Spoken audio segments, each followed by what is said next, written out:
Hello, everyone, and welcome to another episode of the Face Your Ears podcast. My name is Justin Hoshella, joined here, as always, with the eminent Rich Bozic. Rich, how are you doing today? Hello. I'm doing well. It's great to hear your voice again. Likewise, good to see you, my friend. So, listeners, you heard something a little bit different there at the beginning of the episode. Usually we're playing our intro music. You're hearing Rich's voice, but today you heard his voice in a little bit of a different context. Rich, can you tell us more about what our listeners just heard opening up this episode? Definitely. I'm very excited to announce that I have a new single out called Flowing Horizon. So you just got to hear a little snippet of that at the beginning. Excellent. And it's an awesome song. I am so excited that this song is out for people to listen to. It's awesome.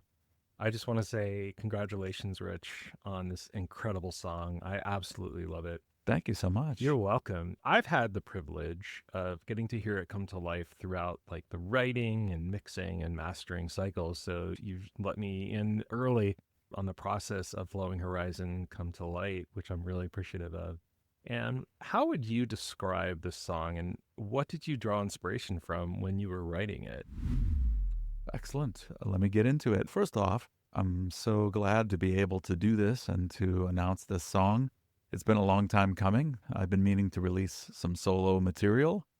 I got my hand in a lot of other projects, but I've always had this vision of bringing to life some of the songs that I've been working on in the background, and it's a pleasure to share.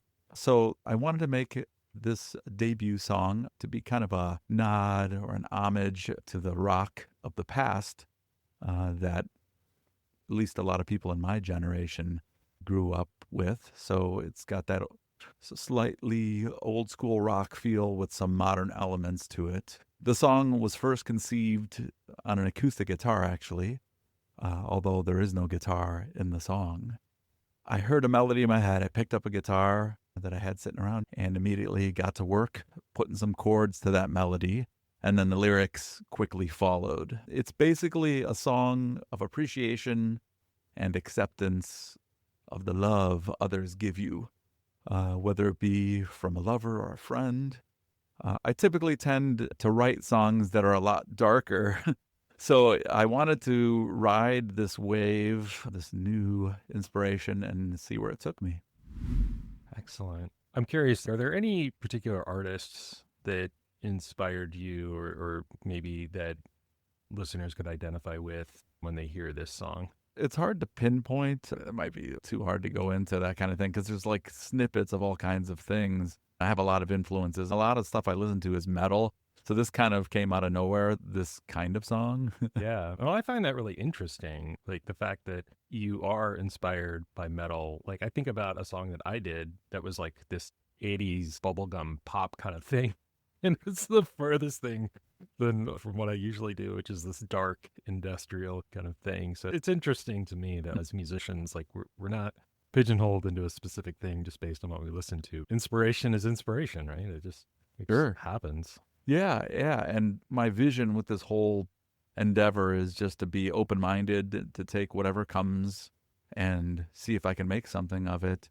There's some things that are very clear that I want to express, and there's some things that just happen. Yeah. It's really testament to the fact that music is such a deeply personal and expressive art. And there's not really any rules to say like, well, you listen to these bands, so your music has to sound this way. It's an art form.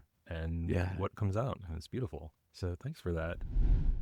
As our listeners well know at this point, this podcast is all about DIY audio. And I'm curious, can you tell us about the more technical production aspects of Flowing Horizon? Was this song approached in a DIY way? What can you tell us about that?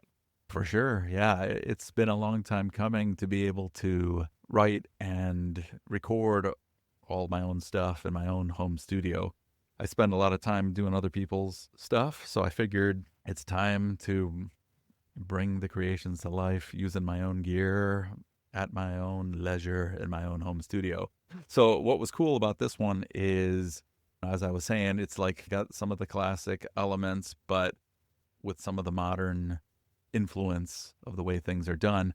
The drums were really fun putting together. I used the tools in Logic Drummer.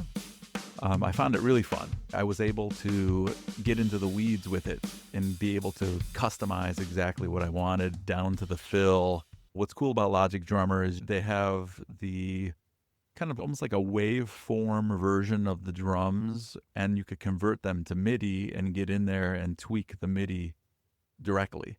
So it was fun being able to go in there and move things around. And also, depending how you chop the wave, that changes things. So there was a lot of customization. I really went deep with this to get it exactly to my liking down to the fills. A lot of detail work, and it was great to have so much control over that aspect of things, because a lot of times when you work with a drummer, as you would defer to them to do their thing, right? And you could, if you're a decent human being, there's only, so much you can get them to do Right. without sounding like someone who's just like a control freak. But when you're working with something like Logic Drummer, it's just you have that creative control, and even down to the sounds. That was cool to be able to pick the individual sounds of the drum kit as well. Yeah. Now you have that electric drum kit. Did you perform some of the drums and then complement that with Logic Pro Drummer, or did you use Logic Pro Drummer pretty exclusively and then tweak the drums, like the fills and the patterns and stuff like that it was providing you? So I did basically that, and then there is some like layering of the drums.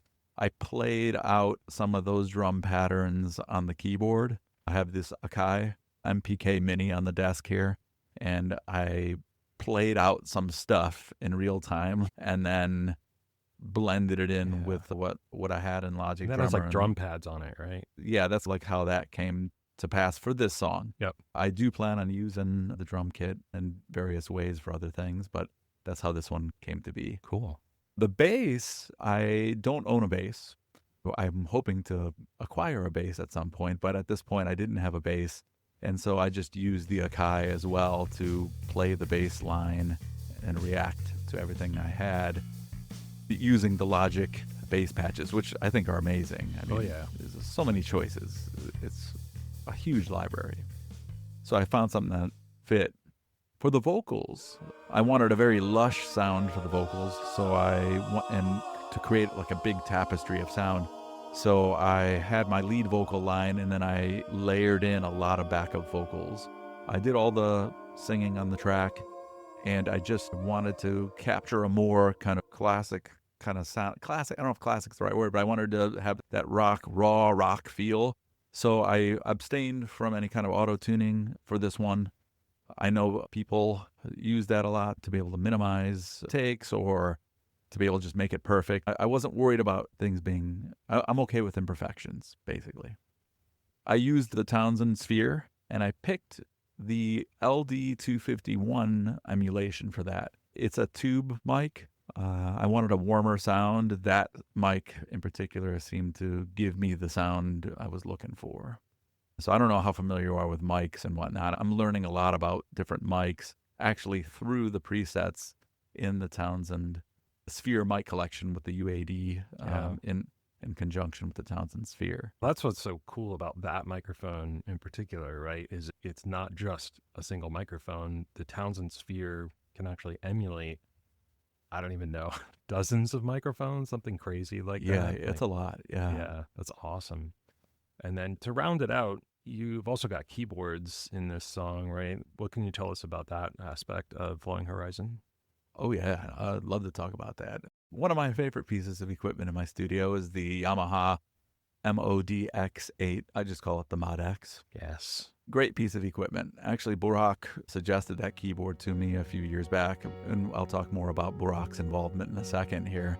But the Mod X, I used the Concert Grand setting on that, and then when we got to the mixing stage, we actually doubled the piano sound with I think a plugin from the Contact Piano Collection, as per Burak's suggestion. All the synth patches were from the Mod X as well. Awesome. Yeah, it's a great sound, and I think it's a really nice blend of instruments. It gives it that kind of rock feel. I think the patches you selected, the piano, the bass, drums, vocals, it all really came together nicely. Thanks. Yeah, you're welcome. You mentioned Barack, our fellow colleague in RJB music production that we've talked about on this podcast before. Good friend of ours, good friend of the podcast. But what can you tell us about the mixing and mastering process, and what were some of the unique challenges that you faced in that? It was such a pleasure to be able to tap into the vast resources of RJB music production for this project. I did ask Burak Yildirimaz, for those of you who might not know his last name. He is located up in Norway, and we've met via Muse, and I asked him if he would mix and master this track for me. I acted as an assistant and basically observer and learner in the process. It was really a great learning experience for me. I want to get deeper into mixing and mastering. I see myself more as a recording engineer at this point. I feel like I'm still building my skills as a mixing and mastering engineer. And he allowed me to sit in for the whole process, which was great. He answered all my questions, and I got to give him all my feedback as an artist right away as he was doing things, which made it go really smoothly and quickly. The biggest challenge, I have to say, was getting past rethinking my conception of the track, because I had this track for a while, and when you're listening to a demo, you probably know exactly what I'm talking about here. You're listening to a demo for a while, and eventually your ears start to get used to what you're hearing, and you're like, oh, I'm okay with this. But, it's not okay. It's unmixed, right? You kind of overlook things or accept some things. You're like, oh, that won't be in the final version, and you stop hearing it. Yep. You get used to it. Yeah. Oh, yeah. So that was like, I guess for me, a wake up moment, and also a moment to allow another set of ears to listen to it. And actually, Justin, you had a hand in that too. We had the whole team going here because Justin actually listened to the track as well and would give me feedback and bounce the ideas off of him to bring it to a better place. So yeah, so that was, I felt like, to me, that was the biggest challenge, and getting a team involved in a second set of ears was important. Yeah.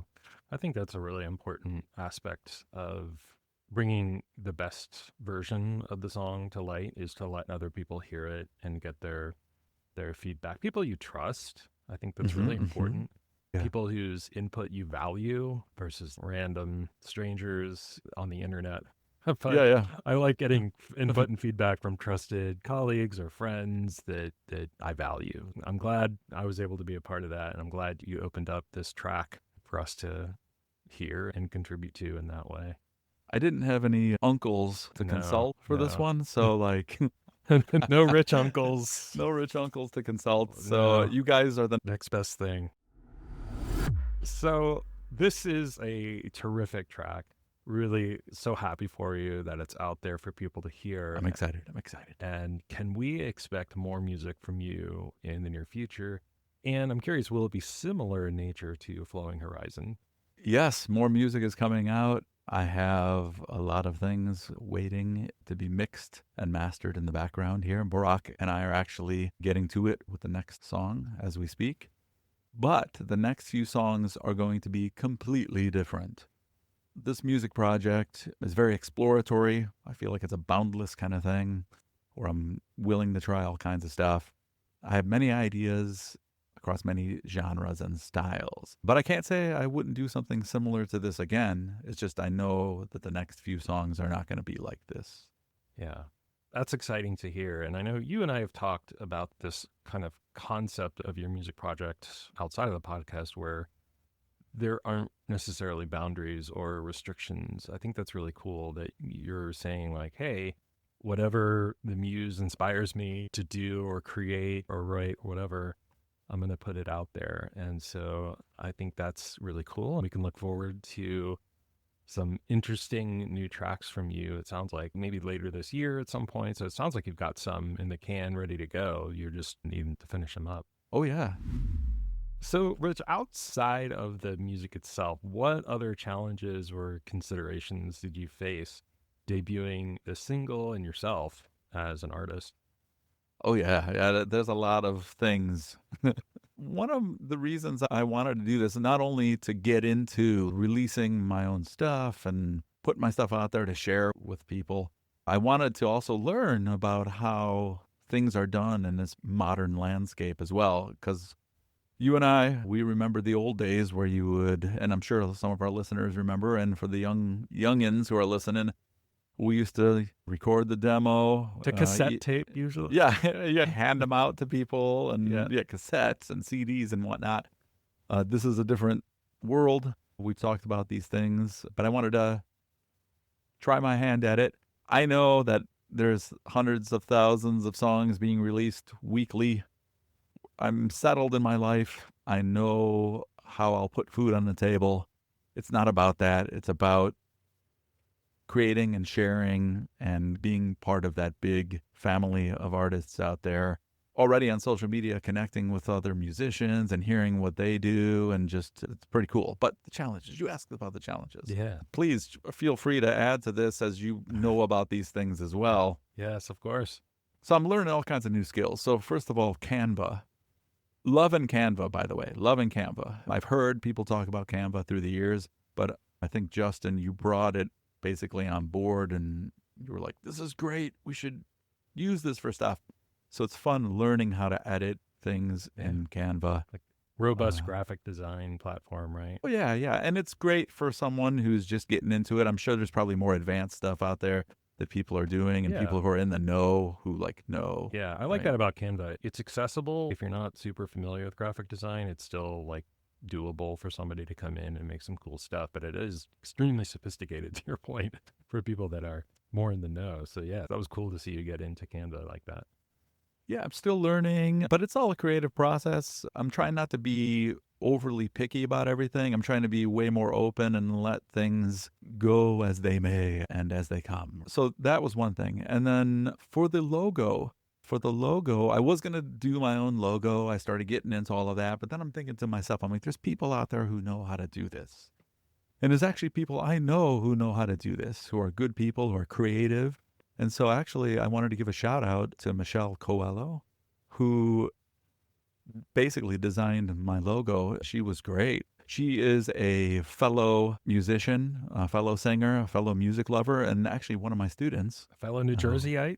A fellow New Jerseyite, yeah. Yep. She's right in the area. She came for voice lessons, and then I found out through our sessions that she does graphic design, and I just like her taste in music and how she is as a person. So I'm like, this is someone I want to work with. So I approached her with some ideas and asked her if she would do me the honor of working on my logo. And she was like, definitely. And so that's the logo you see when you look at all of the pages and everything. Yeah. That's her. So thank you so much. Yeah, it looks awesome. Thank you, Michelle. Yeah. So letting go of some things, letting go and allowing other people in to help out in areas where you may not have complete mastery or expertise. But also, maybe I could have thought of something eventually, but I found it fun working and having people on board. Yeah. Like, it's cool. Like, it's like a collaborative thing. I think that can be fun. Leveraging somebody who has expertise in something specifically, like Barack with mixing and mastering, and Michelle with the graphic design and logo creation. And you're still involved in it, right? Like you're still contributing in a creative sense. You're just not necessarily hands-on with every little thing. So yeah, I think it yielded some great results. Yeah, she did great. And even like when we were talking about the some of the sounds in the song and in the bridge section, Justin, you had recommended a certain plugin for us to use on the vocals, all those kind of things. It's fun. And you could, as the artist, you don't have to take every single thing that someone suggests, but if you back off a little bit and you allow for that kind of influence, sometimes it'll enhance the whole thing, having that second opinion. Yeah. So, but anyways, and then the profile pic and like the branding pic that I'm using for stuff, basically I took a picture of myself and then I drew on the picture because I like drawing. I'm okay, but I have creative ideas. I have things I want to try. So I drew the pic myself, and then you had the idea of running it into Canva and enhancing it through Canva.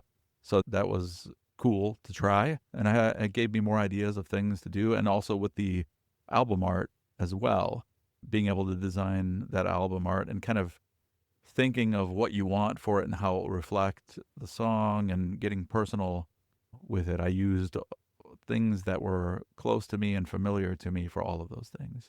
Yeah. It's so interesting to reflect on all the different elements that go into a song other than the song. Yeah. You got to write your bio and a profile pic and get social media started and Yes. all these different things going on. But you've done an incredible job on all of those fronts. And I'm excited for people to engage with you on all these different platforms. And of course, we'll include links to not only the song, but to your social media so people can connect with you and Great. check you out.